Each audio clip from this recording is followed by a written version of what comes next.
Hello friends, कैसे हो आप सब। स्वागत है आपका आपके अपने चैनल स्टडी विद कविता पर। आई होप कि आप सब बहुत अच्छे होंगे और बहुत अच्छे से आपकी पढ़ाई चल रही होगी। तो चलिए आज पहले हम इस वीडियो में थोड़ी सी बात कर लेते हैं। जैसा आप सबको पता है कि एलटी ग्रेड्स का जो एग्ज़ाम्स पहले हुए थे मैथ और हिंदी, उसका रिज़ल्ट आ चुका है। और रिज़ल्ट इतना ख़राब आया है, इतना ख़राब रिज़ल्ट जारी हुआ है कि बच्चों ने जितनी मेहनत की थी बच्चे उम्मीद ही नहीं कर पा रहे हैं। क्योंकि आयोग ने बोला था कि 40% लाना है दोनों को मिलाकर।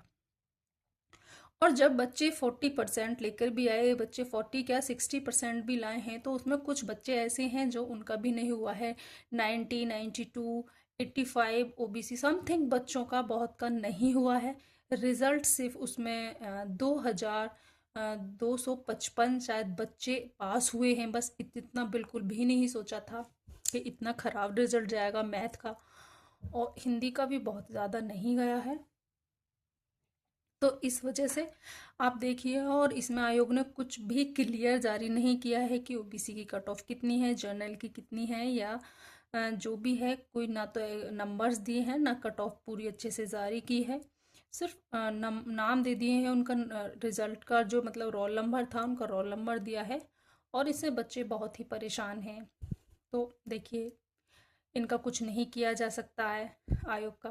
लेकिन आप अगले अपने एग्ज़ाम्स के लिए टारगेट रखिए, आगे ये ध्यान दिए अपनी अगली परीक्षा पर, जो कि हमारी टीजीटी पीजीटी होगी। हालांकि इन सबको देखते हुए अब परीक्षाओं से ऐसा मन ही उठ गया है। अब ऐसा लगता है कि बस पढ़ने से क्या ही फ़ायदा, पता नहीं, डर लगता है होगा भी या नहीं भी होगा। तो चलिए फिर भी पढ़ाई करते हैं। देखो वो तो करनी है, कोई नहीं, खुद काम आती है अच्छी चीज़ है। देखो तो अब हमारा अगला है, हमने पहले वस्तु विज्ञान का इतिहास, महत्व, उसका गृह विज्ञान से संबंध और मशीनों के आविष्कार, उनके आविष्कारक, ये सब हमने पढ़ लिया था। अब हमारा जो नेक्स्ट वीडियो है, आज का वीडियो है, वो हमारा है वस्त्र तंतुओं का वर्गीकरण, यानी कि क्लासिफिकेशन ऑफ टेक्सटाइल फाइबर। तो हमारा जो है, मैंने देखिए इनको बहुत ही सिंपल तरीके से कोशिश की है बनाने की। मैं इसको ऐसे भी बना सकती थी, ऐसे ऐसे लिख के, लेकिन मैंने सोचा कि थोड़ा थोड़ा सीधा सीधा सिंपल बना देती हूँ। तो मैंने बहुत कोशिश की है कि बहुत ही सिंपल तरीके से बनवाऊँ, कि जो हम फाइबर पढ़ेंगे तो अलग अलग कैटेगरीज में हम बांट लेंगे उसको। तो हमारा जो टेक्सटाइल फाइबर है उसमें हमारा सबसे फर्स्ट है प्राकृतिक तंतु, नेचुरल फाइबर। सबसे पहले हमारा कितने पार्ट्स में हम इसको बांटते हैं, 2 पार्ट्स में हम इसको बांटते हैं। एक हमारा होता है प्राकृतिक फाइबर यानी कि जो नेचुरल फाइबर है, और एक है हमारे मानव निर्मित तंतु यानी कि मैन मेड फाइबर, जिनको हम कृत्रिम तंतु के नाम से भी जानते हैं। तो जो हमारे प्राकृतिक तंतु हैं उसमें हमारे 3 आते हैं। जैसे वनस्पति तंतु, जो हमारे प्लांट्स फाइबर होते हैं, जो कि हमें वनस्पति तंतु जो प्लांट से मिलते हैं। उसमें पशु तंतु, कुछ एनिमल फाइबर, और कुछ खनिज तंतु जो कि हमारे मिनरल्स होते हैं। तो ये हमारे 3 प्राकृतिक फाइबर में आते हैं। तो वनस्पति तंतु में हमारे जैसे कपास यानी कि कॉटन, जूट, सन, लिलन, नारियल। इसमें हमारे अभी और भी हैं, जैसे कापोक है और सीसल है, पिना है, ये भी हमारे आते हैं। तो ये मैंने आगे दे दिए हैं, यहाँ पे मैंने इतने ही नाम लिखे हैं। तो अलग अलग उनको मैंने अलग अलग कौन किस कैटेगरी में आता है तो ये मेंशन कर दिया है। फिर हमारे पशु तंतु में आते हैं, ये मैंने वैसे पढ़ा दिया था, ऊन, रेशम और पशु के बाल। मतलब ऊन में कौन कौन सा, भेड़, बकरी, ऊन, खरगोश से प्राप्त होती है। रेशम, रेशमी कीट और जो वो हमारे रेशम में एक रोग लगता है, तो वो रेशम में कौन सा रोग लगता है, हमारा रोग लगता है पेवरिन रोग। कौन सा, पेवरिन रोग।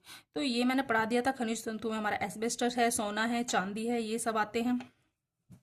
यहाँ थोड़ा लिख भी देते हैं, एस्बेस्टस में इसमें सोना और चांदी भी हमारे इसमें आते हैं। ये सब हमने पढ़ लिए थे, रेयान, एसीटेट, पूर्ण कृत्रिम तंतु। तो जो हमारा नेक्स्ट है वो हम नेक्स्ट देखते हैं। देखिए, रेशों का वर्गीकरण हम और भी 2 आधारों पर करते हैं। एक होता है हमारा लंबाई के आधार पर, और एक हम प्राप्ति के स्रोत के आधार पर। तो सबसे पहले हम देख लेते हैं लंबाई के आधार पर। तो लंबाई के आधार पर हमारे 2 तरह के होते हैं। कितने होते हैं, 2 होते हैं। दीर्घाकार, जिनको हम फिलामेंट बोलते हैं। एक होता है हमारा लघुआकार, जिसको हम स्टेपल फाइबर बोलते हैं। इसमें हमारे हैं जैसे स्टेपल। तो जो हमारे दीर्घाकार यानी कि फिलामेंट है उसमें हमारे लंबे रेशे आते हैं। क्या होते हैं? लंबे रेशे होते हैं, जो कि जिनका मापन क्या होता है? मीटर में किया जाता है। किसमें किया जाता है? मीटर में इनका मापन किया जाता है या फिर डेनियर में। और उसके बाद जो हमारा रेशम है, प्राकृतिक रेशा सिर्फ रेशम ही ऐसा है जो कि हमारे फिलामेंट में आता है। बाकी जितने भी हमारे प्राकृतिक रेशे हैं वो सारे स्टेपल होते हैं। तो रेशम व कृत्रिम रेशे फिलामेंट के अंतर्गत आते हैं। मतलब जितने भी रासायनिक प्रक्रिया के द्वारा बनाए जाते हैं वो सारे फिलामेंट होते हैं, और एक रेशम भी हमारा फिलामेंट में आता है। और ये क्वेश्चन हमारा कई बार पूछा गया है कि रेशम कौन सा फाइबर है, स्टेपल है या फिलामेंट? तो ये फिलामेंट है। फिर स्टेपल में हमारे सभी प्राकृतिक रेशे आते हैं, क्योंकि वो छोटे होते हैं और इनको जो हम मापते हैं वो इंचज में या फिर सेंटीमीटर में मापते हैं। उसके बाद हमारा आता है, पीछे हमने जैसे पढ़ा था वनस्पतिक रेशे, यानी कि जो हमारे वनस्पति रेशे हैं, तो पीछे हमने पढ़ा था। तो पीछे जो हमने पढ़े थे उसमें अब मैंने यहाँ इनको थोड़ा कैटेगरी वाइज कर दिया। जैसे बीज से कौन कौन सा रेशा मिलता है हमें, तने से कौन कौन सा मिलता है, और पत्तियों से। 3 तरह से मिलते हैं। तो हमें जो बीज से मिलता है यानी कि सीड से हमें जैसे कॉटन, कपास और कापोक, ये हमें बीज से प्राप्त होते हैं। और तने से हमें प्राप्त होती है लिलन, रेमी, हेम्प, जूट, कोयर, सन, अबाका और मनीला। इसमें हमारे कुछ अपवाद हैं, जैसे कोयर, इसको कहीं कहीं पे बीज से भी प्राप्त मान लिया जाता है, क्योंकि कोयर किससे प्राप्त होता है हमें? जो हमारा नारियल का जो ऊपर का जो नारियल के ऊपर होता है, जो छिलका सा होता है, आपने कभी नारियल लाए और जैसे छीला देखा होगा, तो वो जो छिलका सा उतरता है गोल्डन गोल्डन सा, वो हमारा कोयर होता है। वो हमें नारियल से मिलता है। तो उसके अंदर क्या निकलता है? नारियल निकलता है, जिसको वो बीज मान लेते हैं। तो कभी कभी अपवाद स्वरूप जो कोयर है इसको बीज में भी काउंट कर लिया जाता है, और अबाका मनीला को पत्ती में काउंट कर लिया जाता है। फिर हम हमारे आते हैं जो पत्ती से प्राप्त होते हैं, कि एक है हमारा उसमें पिना, जो कि अनानास से बनता है, और एक है हमारा सीसल, जो कि सीसल के पेड़ से मिलता है। फिर हमारा नेक्स्ट है इसमें, तो जो हमने पढ़े थे जैसे आर्टिफिशियल रेसे, तो उसमें हमने जैसे मानव द्वारा और रासायनिक विधियों द्वारा हमारे कौन कौन से हैं। हाँ, तो हमने वो जो परसों मतलब मैंने कराया था चार्ट अभी पीछे, तो उसमें उस वीडियो में मैंने बताया था कि जो हमारे, मैंने मोटा मोटा बता दिया था कि प्राकृतिक रेशे हमारे 3 तरह के होते हैं, वनस्पतिक, पशु खनिज, और कृत्रिम रेशे हमारे 2 तरह के होते हैं, यानी कि सेमी सिंथेटिक फाइबर और फुली सिंथेटिक। तो अब मैंने उसमें उनके नाम बता दिए थे। यहाँ मैं और थोड़ा थोड़ा सा पूरा डिटेल में इसको बता देती हूँ कि हमारे जो फाइबर्स में होते हैं, तो मैन मेड में कौन कौन से और रासायनिक विधियों द्वारा निर्मित जो केमिकल और सिंथेटिक होते हैं वो कौन से होते हैं। तो मैन मेड जो हमारे फाइबर होते हैं, इनमें 50-50% का रेशियो होता है। 50% हमारा केमिकल होता है और 50% क्या होता है? हमारा सेलुलोज होता है। ये हमारे सेमी सिंथेटिक फाइबर होते हैं। ये प्राकृतिक सेलुलोज से रासायनिक प्रक्रिया के द्वारा बनाए जाते हैं। फिर इसमें है हमारा, इनको सामान्य भाषा में रेयान कहा जाता है।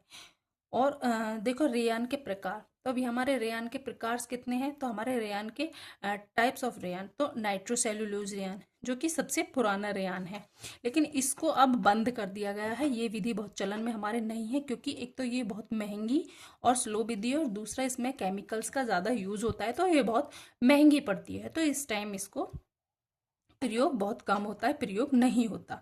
फिर आता है हमारा विस्कस रेयॉन, जो कि इस टाइम पूरे चरम पर है। आपने देखे भी होंगे, आप सूट वगैरह या कपड़े लेते हैं तो लिखा भी होता है विस्कस रेयॉन, इस्क रेयॉन, कुप्रामोनियम रेयॉन। तो विस्कस के रेयॉन के सूट वगैरह ज़्यादा इस टाइम हैं, जो आधुनिक युग में हैं। तो सबसे अधिक प्रयोग में होने वाला मुलायम और चमकदार है इसे विस्कस रेयॉन। एक है हमारा कुप्रामोनियम रेयॉन, जो कि बहुत ही महीन धागा रेशम जैसा दिखता है। फिर ये हमारे जो मैन हमारी इसमें पूछे जाते हैं, और जो हम मैन रेयान्स को पढ़ते हैं, हम 3 ही पढ़ते हैं, नाइट्रोसेलुलोज रेयान, विस्कस रेयान और कुप्रामोनियम रेयान। लेकिन हमारे एक एसीटेट रेयान और ट्राई एसीटेट, ये भी हमारा किस में आता है? रेयान में, जो कि चमकदार ड्रैपिंग अच्छी होती है किसकी? एसीटेट की और ट्राई एसीटेट की। ट्राई एसीटेट का उन्नत रूप, गर्मी सहने की क्षमता इसमें क्या होती है? अधिक होती है।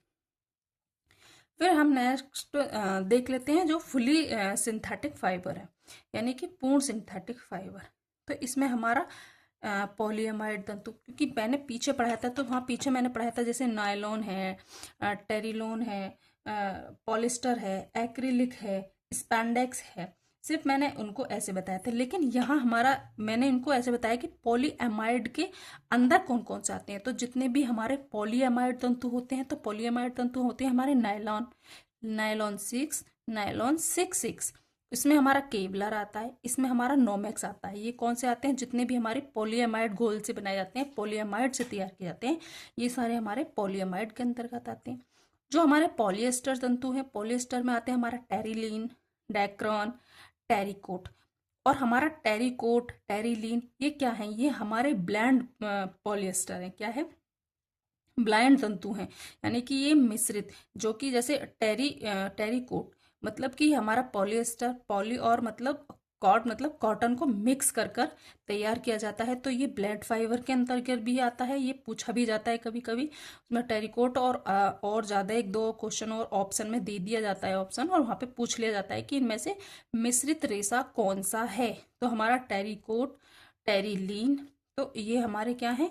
मिश्रित रेसे हैं, ब्लैंड फाइबर है। डैक्रॉन शायद हमारा इसमें ऊन को मिलाया जाता है। और इसमें जैसे अब हमारा नेक्स्ट है एक्रिलिक तंतु, लेकिन हमारे ये हैं तो मिश्रित, ब्लैंड, लेकिन ये आते हैं हमारे फुली रासायनिक तंतु में, क्योंकि इनमें रासायनिक का प्रयोग ज़्यादा होता है, जो हमारे रसायन होते हैं। फिर है हमारा एक्रिलिक तंतु, एक्रिलिक में आते हैं हमारा ऑलॉन, एक्रिलॉन और कार्टेल। फिर है हमारा नेक्स्ट ओलेफिन तंतु, यानी कि पॉलीप्रोपाइलीन और पॉलीथीन। तो जैसे पॉलीथीन वगैरह हो गई, टायर वगैरह हो गए, ये सभी हमारे फाइबर के अंदर आते हैं। ये हमारी सभी टेक्सटाइल में मतलब हमारा बहुत बड़ा रूप हो गया है अभी। ऐसा नहीं है कि हम कपड़े का प्रयोग सिर्फ पहनने के लिए नहीं करते, ये सारा तो मैंने अपनी पहली वीडियो में बता दिया था। देखिए, रेसे के वर्गीकरण में मैंने एक ऐसा पॉइंट बिल्कुल भी नहीं छोड़ा है जो कि एक भी बाहर हो। इसमें से कहीं से भी वो कैसे भी पूछ लें कि नाइट्रोसेलुलोज के अंदर कौन कौन से आते हैं, पॉलीएमाइड के अंदर कौन कौन से हमारे जो तंतु हैं वो कौन से आते हैं, पॉलिएस्टर के अंदर कौन कौन से होते हैं, मैंने सभी तरीके से जैसे मैं कर सकती थी मैंने इनका क्लासिफिकेशन किया है। तो आप इस क्लास को ज़रूर देखना। इसमें मैंने थोड़े इनके कुछ कीवर्ड्स हैं उनको भी लिख दिया है। जैसे यहाँ पे पॉलीयूरेथेन तंतु, उसमें आते हैं हमारा स्पैंडेक्स और लाइक्रा, क्योंकि ये पूछ सकता है कि स्पैंडेक्स हमारा कौन सा तंतु है या हमारे कौन से रसायन के अंतर्गत आता है। तो ये हमारा पॉलीयूरेथेन तंतु, पॉलीयूरेथेन के अंदर आता है स्पैंडेक्स और लाइक्रा। तो और हमारे अन्य आधुनिक कृत्रिम फाइबर हैं जो रासायनिक तंतु और भी हैं, जैसे कि पीवीसी फाइबर, पॉलीकार्बोनेट तंतु, कार्बन फाइबर, ग्लास फाइबर, ये और भी काफ़ी ऐसे हैं हमारे। इसमें हम थोड़ा और एक एक को देख लेते हैं। जैसे रेयान, रेयान को क्या बोला जाता है? रेयान हमारा सबसे पहला मैन मेड फाइबर है। जो सबसे फर्स्ट मैन मेड फाइबर कौन सा है? रेयान है। ये क्वेश्चन में पूछा गया क्वेश्चन है। इसे आर्टिफिशियल सिल्क भी कहते हैं। ये सेलुलोज से बनाया जाता है। मैंने बताया था 50% सेलुलोज और 50% केमिकल्स को मिलकर रेयान तैयार किया जाता है। ये 19वीं शताब्दी का चमत्कार, इसको क्या और किस नाम से जानते हैं? 19वीं शताब्दी का चमत्कार। सेकंड हमारा नायलॉन, नायलॉन हमारा क्या है? पहला पूर्ण कृत्रिम तंतु। कौन सा? पहला पूर्ण कृत्रिम तंतु है। यह 20वीं शताब्दी का चमत्कार है। इसको मैजिक फाइबर के नाम से भी जाना जाता है। इसको हमारा इजी टू वॉश के नाम से भी जाना जाता है, जो हमारा नायलॉन होता है। नेक्स्ट हमारा है पॉलिएस्टर, सबसे अधिक उपयोग होने वाला सिंथेटिक तंतु है ये हमारा, जो पॉलिएस्टर है। और लाइक्रा और स्पैंडेक्स, जो सबसे अधिक लचीला होता है हमारा। तो सबसे अधिक लचीला तंतु हमारा कौन सा होता है? स्पैंडेक्स। नेक्स्ट हमारा कभी क्वेश्चन से पूछा गया है पहले भी, तो किसी के भी पूछ सकता है। फादर ऑफ रेयान, तो फादर ऑफ रेयान, रेयान के पिता है हमारे काउंटर हिलेरी डी चार्टोनेट। और इसमें कब इन्होंने इसका आविष्कार किया था, कुप्रामोनियम का कब किया था, और हमारे इन सब का किस, जैसे नायलॉन का, इन सारी चीज़ों के मैं बारे में अलग अलग भी आगे नेक्स्ट फाइबर पढ़ाऊंगी। जैसे अब कॉटन, उसके बाद फिर वूल, सिल्क, लिलन, तो वहाँ सारा कुछ ये सब कुछ मैं बताऊंगी। कभी किसका आविष्कार हुआ, किसने किया, किस फाइबर को कौन सी फसल से तैयार किया जाता है। तो ये सारा कुछ अब हम जैसे हम फाइबर्स पढ़ेंगे तो उनमें अलग अलग पढ़ते चलेंगे। ये सिर्फ हमारा वर्गीकरण था, क्लासिफिकेशन था। तो आप इस वीडियो को देख सकते हैं और प्लीज़ अगर आपको ये वीडियो अच्छी लगी हो तो कमेंट ज़रूर करना, कमेंट बॉक्स में बताना कि आपको ये वीडियो कैसी लगी। लाइक करना, शेयर करना। ऐसी ही और वीडियो पाने के लिए बेल आइकन ज़रूर दबाना। ओके, मिलते हैं आप नेक्स्ट वीडियो में। और नेक्स्ट हम कॉटन पढ़ेंगे। अब हम कॉटन से स्टार्ट करेंगे कल से। तो आज यहीं तक। Thank you.